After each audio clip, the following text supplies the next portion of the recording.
weltare ɓiɓɓe fulɓe andu diine maɗa fedde heblo sukaɓe afrique takkusana yoni to siri mandiala boy on takkusana yoni ha toon to keduga madina yero fula darela barka wuuro ali guelel samba kunda luma ñalbi ko on takkusana yoni ha toon to gudduɗe e wondude cilon kabaruji men caftal ɓalli e ɗemgal fulfulde ma dia ha toon to leydi russie kalen e ñalngu ɗimmijo ko fate kawguel windari yankore hitande ujunnaji 2017 musidɓe tedduɓe woto goɗɗe joni joni jañoɗen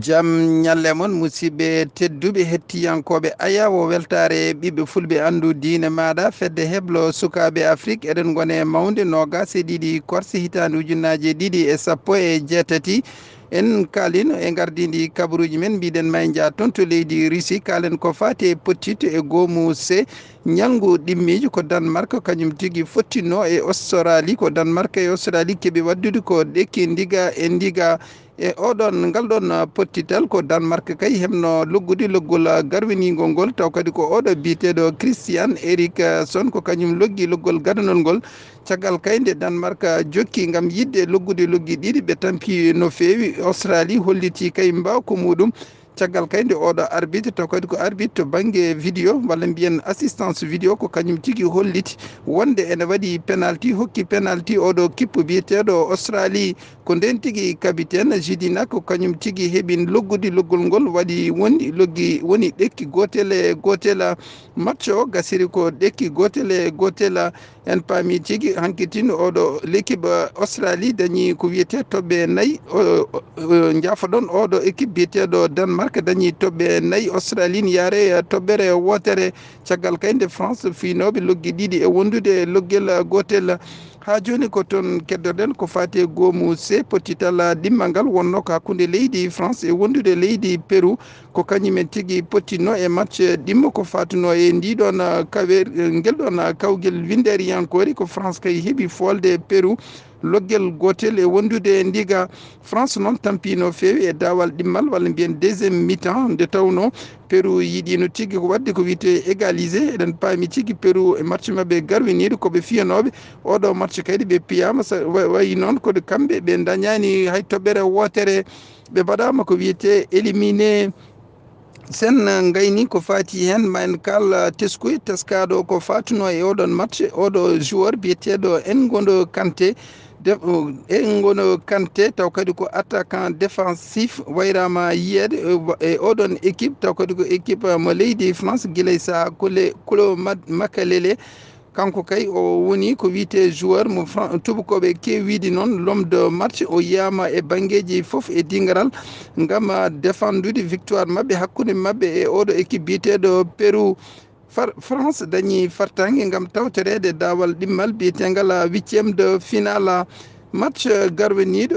e match dewɗo hen walla match tataɓo ko fatuno e gomude ko oɗo équipe mo Lionel Messi biyeteɗo Argentine ko kañum tigui huccitinno e oɗo équipe mo Lucas Modric taw kadi ko capitaine mo équipe gendi Croatie jouduno toon kadi taw kadi kanko kadi oɗo biyeteɗo Lucas Modric o joueur ko toon to Real Madrid Lionel Messi joueur ko toon to Barcelone ko kamɓe tigui pottinno e ñalngu hanki ngu walla jamma hanki o ko oɗo équipe biyeteɗo Croatie heeɓi folde Argentine loggi tati e wondude ndiga en paami tigui Argentine e jogui caɗele mawɗe caggal kay nde ɓe mbaddi ɗekki kamɓe Islande loggel gotel e gotel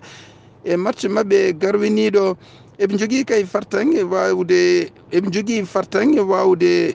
tawtorede mo 8e de finale so tawi kay Nigéria wawi folde oɗo équipe biyeteɗo Islande ma en ketto cimtol ceerno men ceerno Amadou Ba Idrissi hitande ujunnaje 2017 eɗen gandi oɗo saaha windere nde kala hakkillaji mumen ko toon goni saabi ɗum noon ko kawgel adunayankoyel baɗangel toon oɗo saaha mo gonɗen fottiti toon noon ko leyɗele 32 no mbiɗen ni tan araraji 32 ta ko certuɗe e dongi certuɗe kamen tigi beɗoto toon to leydi Russie ko ɗum noon saabi en cuɓiɗen gomude noon eɗen tawa toon leydi Argentine wondude e leydi Nigéria wondude e Croatia ko kamen tigi ndendi toon e leydi Islandia ñalawma hanki o noon ko gomu mumen yontano hakkude ɓe witeɓe Argentine e Croatia en paami kay wonani tigi bettere mawde wonande dendagal windere nde caggal kay leydi Argentine mo Lionel André Messi pettowo football ngana tawa tigi ko ɓurɗo e ngarɗude football e nder windere nde saabu kam teskede jogade ɗum fukiji joyi kanŋe woni koɓe mbita 5 ballon d'or kañum tigi woni maire biter championnat leydi Espagne en paami kay he oɗo session gasɗo ko Barcelona tigi e woni e champion de leydi Espagne kadi ko Leo Messi woni e maire biter championnat leydi Espagne kono noon daawe ɗiɗi toon to coupe du monde ala tan ko leydi Argentine hettini e champion dan mo leydi Espagne caggal kam Argentine nde wanno ɗekki hakkude mumen e Islandia ñalawma hanki o noon ɓe kuccodirno ko Croatia mo Ibar Rakitic caggal kam nde Croatia heeɓi fartange folde ɓe loggi tati ta ko wondude e ndiga ɗum wonani tigi caɗele leydi Argentine caggal eɗen gandi o saaha kam ɓe jogui tigi ko toɓɓere wotere nde ɓe mbanno ɗekki hakkude mumen e Islandia kono noon Argentine kam han hakkude mumen e Argentine kay o saaha mo gonɗen ɓe ƴefti haqqillaji mumen fof ɓe mbatti tan ko hakkude potital leydi Nigéria wondude Islandia caggal kam eɗen gandi si leydi Islandia fooli tan ko wi e ndi leydi witende Nigéria tan Argentine heeɓi tigi fartange e wawde hodde toon to Buenos Aires caggal noon si Nigéria fooliɓe kam ɗum wawi tigi hokkude ɓe witeɓe Argentine e fartange sababude kam wawde ɓe heɓoyde haysi tawi ko toɓɓe nayyi ɓe mbawa yawtude e dawal bitengal 8e de final ɗum noon en ganda yo weeɓat ɗum ɗon noon ɗen caɗele kam eɗen gandi ɗum doki tan ko sidde américaine jiɗi foof caggal Colombie wondude e Pérou kamen tigi hay toɓɓere wotere ɓe ngala oɗo saaha ha joni noon waktuji joyi ma leydi waktuji joyi Europe ma leydi Nigéria huccodire leydi Islandia ɗum hawrata noon ko waktuji tati toon to mo Afrique de l'Ouest ha joni noon ma en kaale gomu ɗo leydi Allemagne hakkude mumen e ɓe witeɓe leydi Allemagne hakkude mumen e leydi Mexique en paami kay ko kamen tigi gadino fotidde potital ngal noon ko leydi Mexique hemno fartange folde ɓe kono noon oɗo saaha FIFA jofima leydi Mexique peɗeli caggal kam eɗen gandi e nde aficionado walla mbiyen supporter ji leydi Mexique nde ɓe tigi goni e yennude e wullude e hoore oɗo gordamenta walla nangowo ballon mo leydi Allemagne biteɗo Manuel Neuer ɗum saabi ha leydi Mexique waɗama tigi amande ko ena abbo e ujunnaje 10 ta koye kalis franc suisse ɗum noon si qimama e kopporeje euro hawrata ko ujunnaje 9 wona ɗum tan noon ɓuuri wonande leydi Mexique caɗele kam ko ɓe kuuli oɗo saaha woti toɓɓe tati ɓe kemno hakkude mumen e Allemagne ɗe woti FIFA heɓtude ha laaɓa ɗum noon eɗen gandi si waɗi ɗum ɗon wonanta fartange ɓe witeɓe leydi Mexique ko Amadou Ba gam weltare ɓiɓɓe fulɓe andu diine ma Seydi Ba ceerno Amadou Ba gam weltare ɓiɓɓe fulɓe andu diine maɗa ha joni keddorɗen koko fati e oɗon fannu e ɗiɗon pottite hande ko goomu D wondude goomu F ko E ko kañumen tigui juɓɓini pottite ɗe oɗo équipe biyeteɗo Brésil walla leydi witende Brésil ko kañum tigui huccinno e oɗo équipe biyeteɗo Costa Rica ko Costa Rica kay heeɓi foolede loggi ɗiɗi e wondude ndiga ko ɓuri teskinde hen e oɗon ngalɗon pottital ko oɗo arbitre mo central kañum tigui hokkuno penalty e dow oɗo biyeteɗo Neymar nde tawno Neymar waɗi tigui yani tigui e surface de réparation arbitre o sikkanno ko kañum tigui ko penalty hokkiɓe ko wiyete fawi fetta e on fannu noon oɗo biyeteɗo assistance de vidéo walla kadi toppitiɗo ko fate dengol vidéo ko fate ɗiɗon coup franc ji walla penalty ji walla carton ngaji ko nden tigui wi arbitre o ko wona penalty caggal kay nde arbitre o yeehi ƴewde taw ko penalty tawi wona penalty o rutti e konngol makko o anili oɗon fawi fetta ɗum foof e wade noon haɗani Brésil e waktuji capanɗe e hojomaji 60 e pawɗi minitaji 32 jaafoɗon secondaji 32 ko nden tigui oɗo biteɗo Neymar marki bit gadano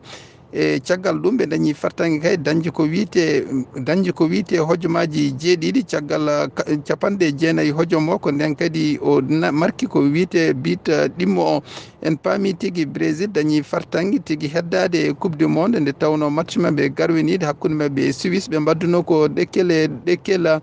match battinɗo o walla mbiyen match ɗimmo ko oɗo équipe biteɗo Nigéria huccidirno e Islande noon ko kañum huccidirno e Argentine e match mabɓe garwiniɗo ɓe mbaddi ko ɗekki gotel e gotel. Nigéria ko kañum hawruno e oɗo équipe biteɗo Croatie ko Croatie kay heɓno fiide Nigéria loggi ɗiɗi e wondude e ndiga ɗo to kaldeten ɗo e hojomaji capanɗe jeenayyi ene fawi mintaji ɗiɗi ko nden tigui ɓeɗo wiyeteɓe Nigéria dañi ko wiyete loggi ɗiɗi e yesso oɗo équipe biteɗo Islande hokki kay fartangue Argentine wawde jogade fartangue wawde tawtorede nde tawno so Argentine heeɓi folde loggi kewɗi oɗo équipe biteɗo Nigéria ene wawi tigui tawtorede ko wiyete 8e de finale. Pottital tataɓal ngal wonata ko hakkude Serbie e Suisse ngal ɗo pottital wonata pottital garwinigal hakkude ɗiɗo équipe aji ɗiɗi nde tawno Serbie jeyno tigui koye leydi wiitede Yougoslavie hadde mum wontude gendi Yougoslavie noon e oɗo équipe biteɗo Suisse keeɓi pottidde kewɗe ene qime e 13 pottital hen pottitte jeegom ko Yougoslavie heeɓi folde ndiɗo leydi wiitede Suisse hen pottitte ɗiɗi ko Suisse fooli hen pottitte joyyi ɓe mbaddi ko ɗekki e nder ɗiɗon pottitte sappo e tati ko pottital gotal woni hen pottital taw kadi koko fate kuɓeri winderiyankore e hitande 1995 ko oɗo équipe biteɗo walla ndiɗo gendi biteɗo Yougoslavie heeɓi tigui folde Suisse loggi tati e wondude e ndiga janggo so gueno haaji pottitte jogorɗe yuɓɓinede ko goomu G yantude goomu F e waktuji sappo e ɗiɗi taw kadi ko oɗo ndiɗo leydi wiitende Belgique kañum huccidirta e leydi Tunisie e waktuji sappo e joyyi ko leydi Mexique jogori huccidde e ndiɗo leydi wiitende Corée du Sud e waktuji sappo e jeetati ko leydi Allemagne huccitta e leydi jaafa noon ko leydi Allemagne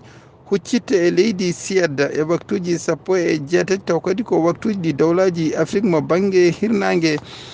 sen mbaɗi cimtol ko fate dendagal pottitte badɗi ko fate ñalngu ɗimmijo groupe A en paami tigui ko oɗo équipe biteɗo Russie fottodirno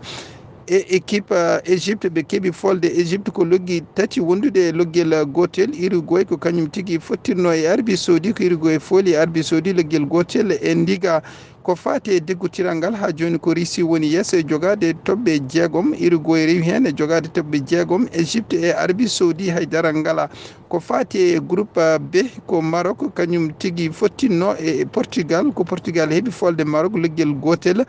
Espagne e Iran ko Espagne fooli Iran loggel gotel ha joni ko Portugal woni yesso e jogade tobɓe 4. Espagne rewi hen e jogade tobɓe 4. Iran jogade tobɓe 3. Maroc waɗa ko wiye éliminé jogaki haydara. ko fate groupe C ko France tigui hawruno e oɗo équipe biyeteɗo Pérou ko France heeɓi folde ɓe loggel gotel. Danemark e Australie ɓe mbaddi ko ɗekki gotel e gotel ko France woni yesso e jogade tobɓe jeegom. Danemark tobɓe 4 Australie toɓɓere wotere e Pérou haydara. ko fate groupe D ko pottitte bannode ko oɗo équipe biyeteɗo Argentine hemno hawrude mo Lucas Modric Croatie heeɓi folde Argentine loggi tati e wondude e ndiga. Nigéria loggi ɗiɗi e Islande ɗo to kaldeten ko Croatie woni yesso e jogade tobɓe jeegom. Rewi hen Nigéria tobɓe 3, Islande toɓɓere wotere, Argentine toɓɓere wotere. hay hen équipe goto waɗaka taw éliminé. ko fate groupe E so gueno haaji janggo so gueno haaji ko oɗo ko Serbie ko kañum tigui joudata e Suisse. hande kikiɗe